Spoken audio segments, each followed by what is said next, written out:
5 best parts about being a bust. That's what we're diving into in today's Thursday Therapy, where I chat about something that I've struggled with in the past or currently struggling with and giving you guys my 2 cents. And today I am talking about the struggle with being a bust. And for me, it's not the struggle of accepting that as a reality. To me, it's very black and white, which I'll get into. It's more of just how uncomfortable it is where that feels like the reality inside, being a bust and acknowledging that and accepting that, then the outside world, people I care about, people in my inner circle struggling with, accepting that term. And I get it. Like, they love me, right? You don't want to hear someone you love say, hey, I'm a bust. It's a terrible term, right? A bust is a highly touted or highly selected prospect who does not meet expectations. So, I get it that it's awkward if, I'm talking to someone and they're like, oh yeah, dude, you're a bust. Like, that's an uncomfortable conversation to have. But the struggle there is internally for me, I've got a lot of ownership, and I think it's a lot of, self-accountability and just being real with myself when I accept that term, that it's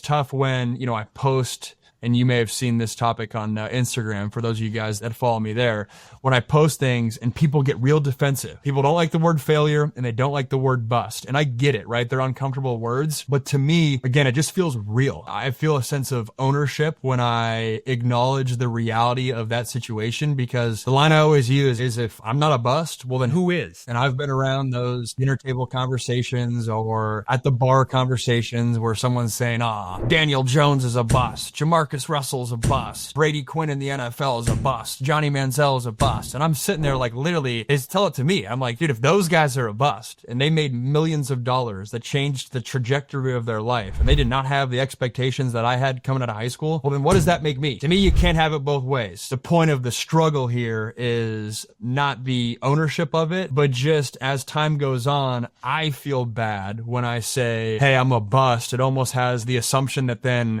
I'm not acknowledging the high school accomplishments I had, some of the college accomplishments I had. And it's almost like only focusing on the negative when a lot of people are wired to only focus on the positive. I think it's healthy to acknowledge both. And so in today's video, I'm talking about the 5 best parts about being a bust. Flipping the script on this one. The number 1 best part about being a bust is the risk tolerance you get with it. For me, my biggest fear growing up was football not working out. I was a guy that was motivated by the fear of failure. That's a topic for a different video, but I worked hard because I was wary that I don't want to be the guy that doesn't live up to the building. And that wasn't the whole motivation, don't get me wrong. But because that was my biggest fear and I got through that, and I woke up at 24 being like, hey, my biggest fear just occurred, and I'm not, the most pumped on life right now, but I'm okay. And I'm going to get through that. And that experience, given that that was my biggest dream in life, to be a successful college quarterback and be an NFL quarterback, the fact that that didn't work out and I made it through it, now in my life allows me to take swings at high upside, low security opportunities and have the confidence that, hey, even if it doesn't work out, which again, obviously you want to go in with the mindset that things are going to work out, but even if it doesn't work out, and even if that at bat doesn't go according to plan, I'll bet on myself to figure it out. And I got the confidence in myself that I'll figure it out down the line. 2, I had my midlife crisis at 24, not 44. In my opinion, from what I've observed, when people have a midlife crisis in their late 30s,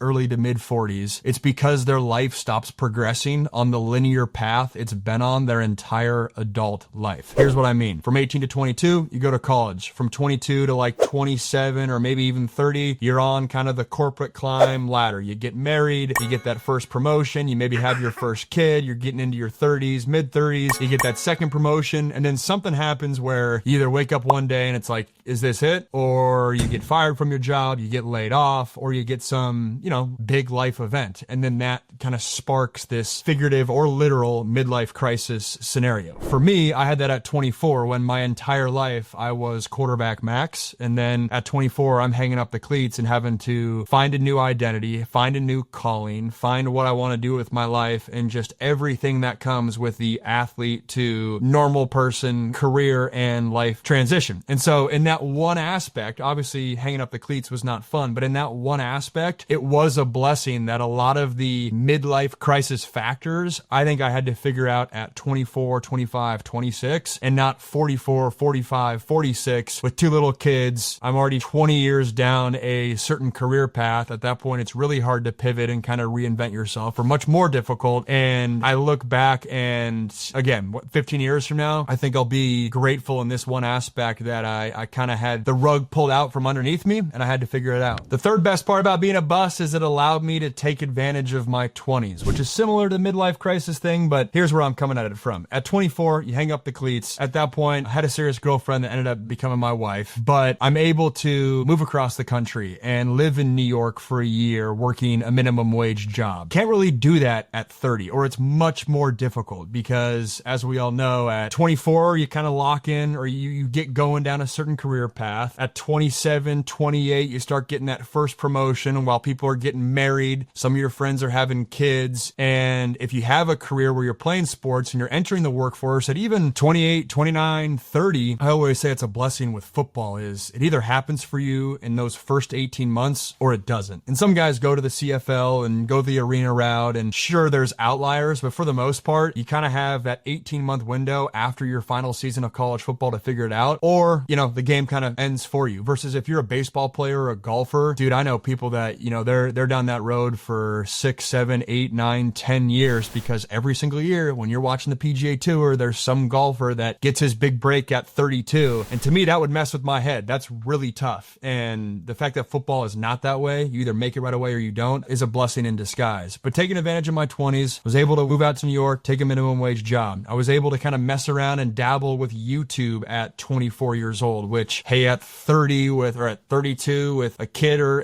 and maybe you're married, maybe you don't have that youthful innocence to kind of take a chance on social media. If you're watching this video, you probably follow me on other platforms. I'm testing new concepts and whatnot. I don't know if I would have done that as a, married man later in my life when it's easy to be like, content, that's a young man's game, So it allowed me to start the process of my career earlier on. It allowed me to, now I have a few seasons of calling games under my belt at 30, whereas a lot of my counterparts that are my age that'll ultimately get into broadcasting will be starting with a clean slate at 30 or 32 or 34. And obviously, don't get me wrong, if they have a big time playing career, that is hugely beneficial for a broadcasting career. But the point being is you're able to take high upside, low security, test out different industries. I was a commercial real estate broker for 4 years from 26 to 29. You're just able to take chances. And in this one aspect, I'm grateful that I was able to utilize my 20s to get going down a career path that I feel really great about. And if I had played into my late 20s or 30s,